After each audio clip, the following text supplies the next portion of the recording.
Hello, this is Amy from Amy's Free Motion Quilting Adventures, and I am putting a loopy fill into this sashing that I've done with ruler work. I made this diamond sashing here with just a straight line ruler, and I'm going back in and putting these little loopy L fills in. And this is a great design because you can stitch it continuously. There's no backtracking. It goes really fast. And first what I've done is I've marked lines that go from the point of the triangle to the halfway point on the other side. And this is for two reasons. This is so that I can keep my L's from going crooked, like italic L's. We don't want that. Helps me keep everything a little more straight. And also, as I quilt, you kind of get into the zone. Have you ever been there where you just start stitching and you keep going and next thing you know you realize you stitch where you shouldn't?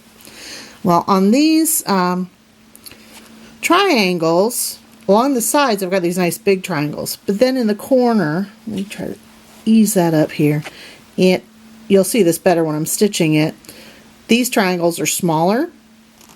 And so I'm putting this line in so that I don't start stitching this unit here as one triangle, because it's actually two triangles right here. This is subdivided. I'll go ahead and mark over it. Here, I'm using my left hand. I am not a lefty, but I can't get my right hand over there while I'm filming. So these are the smaller triangles.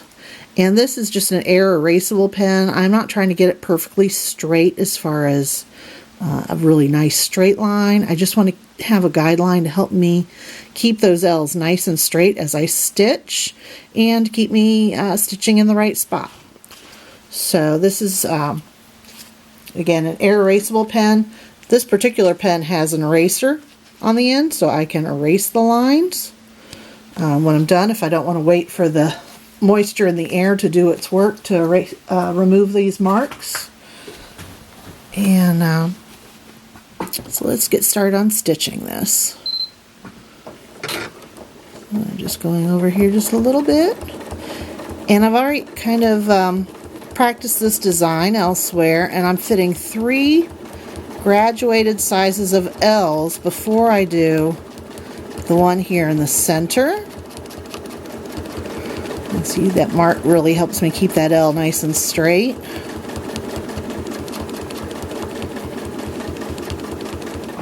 And now I'm going into one of these smaller triangles.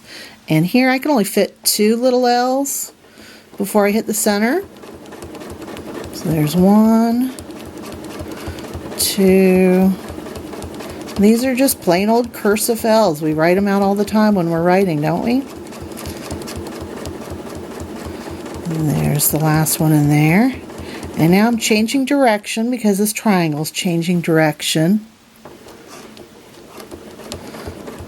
1 little L,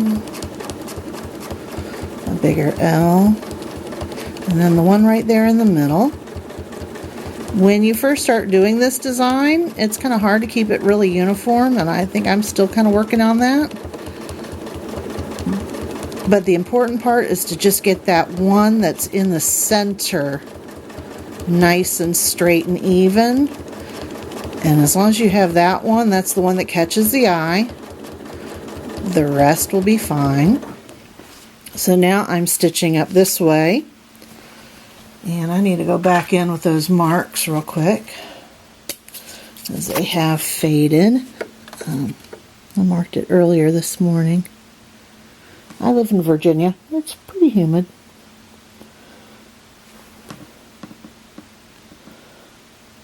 Get those marked. And this is the last side.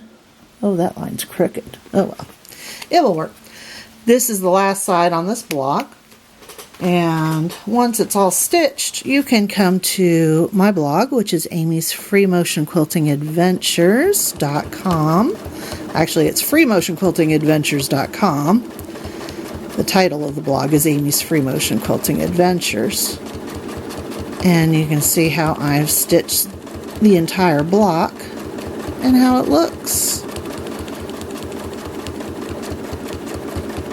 So there we've got that triangle done. I'm not going to quite talk as much right now as I hurry up and get these stitched, so you can see where I get into that end, that last one.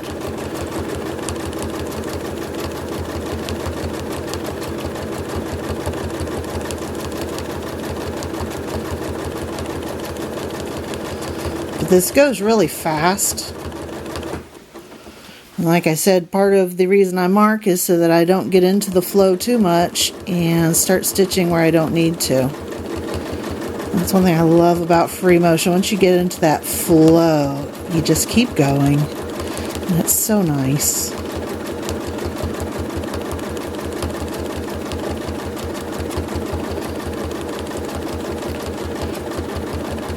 So I have a ruler foot on my machine because I've done these diamonds with rulers. I teach quilting with rulers at my blog. You can also get my class on Craftsy, and you should really go to my blog and get a discount link for that class if you're interested on how you can use rulers with your regular sit-down machine or your sewing machine and use them to guide your free motion. Oop, popped up. Let's see, I still need to do this little triangle over here before I'm done. Let's drop my needle back down. Do one. I don't have that line marked in there. Let's see if it comes out as nice as the rest.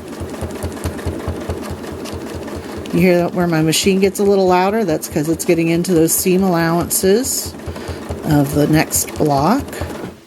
And there, I'm finished up. Now I can pull my quilt out of the way and cut that thread. And to show you what I've done here, you can see how quilting around that diamond just really makes that diamond pop. Goes along right along here. These are the ones I've done. The marks have already faded out. And it's just a really fun little fill. It goes fast, no backtracking. It's a shape we're all familiar with. I think it's a great design. Anyway, I hope you come visit me at the blog. That's Amy's Free Motion Quilting Adventures. The blog address is www.freemotionquiltingadventures.com. I also have an online shop where you can buy the rulers, the ruler feet, my marking pen, a couple other tools that I really love. And come visit. Thanks for watching. Bye-bye.